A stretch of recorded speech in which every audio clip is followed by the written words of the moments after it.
નમસ્કાર, આપ જોઈ રહ્યા છો સંદેશ ન્યૂઝ અને આપની સાથે હું છું લખમા. વોર રૂમમાં આપ સૌનું સ્વાગત છે, જેમાં મેઘતાંડવ પર વાત કરવી છે. રાજ્યના અલગ અલગ વિસ્તારોમાં કઈ પ્રકારની સ્થિતિ છે તેનો ચિતાર તમારા સમક્ષ રજૂ કરવું છે.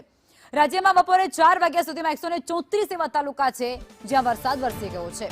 સૌથી વધુ ડાંગના વઘઈમાં 12.99 ઇંચ વરસાદ નોંધાઈ ગયો છે, એટલે કે 13 ઇંચ જેટલો વરસાદ ઓલમોસ્ટ વરસી ચૂક્યો છે. સુરતના અંબિકામાં 11.14 ઇંચ વરસાદ, તો તાપીના ડોલવણમાં 9.96 ઇંચ વરસાદ વરસી ગયો છે.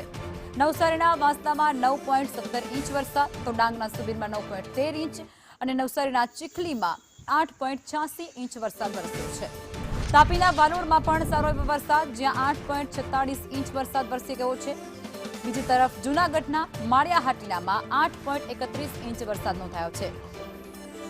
વલસાડ તાલુકામાં 7.72 ઇંચ, જૂનાગઢના માંગરોળમાં 7.6 ઇંચ અને નવસારીના ગણદેવીમાં 7.4 ઇંચ વરસાદ વરસ્યો છે. ગીર સોમનાથની અંદર પણ અત્યારે વેરાવળ સહિતના વિસ્તારોમાં મેઘતાંડવ જોવા મળ્યું છે, જેમાં 7.2 ઇંચ વરસાદ વેરાવળમાં નોંધાયો છે. 2 તાલુકામાં 10 ઇંચ કરતાં પણ વધુ વરસાદ નોંધાયો છે, તો 5 એવા તાલુકા છે જ્યાં 9 ઇંચ કરતાં વધુ વરસાદ વરસી ચૂક્યો છે. 8 તાલુકા એવા છે જ્યાં 8 ઇંચ વરસાદ અને 13 તાલુકા એવા છે જ્યાં 7 ઇંચ કરતાં વધુ વરસાદ વરસી ચૂક્યો છે.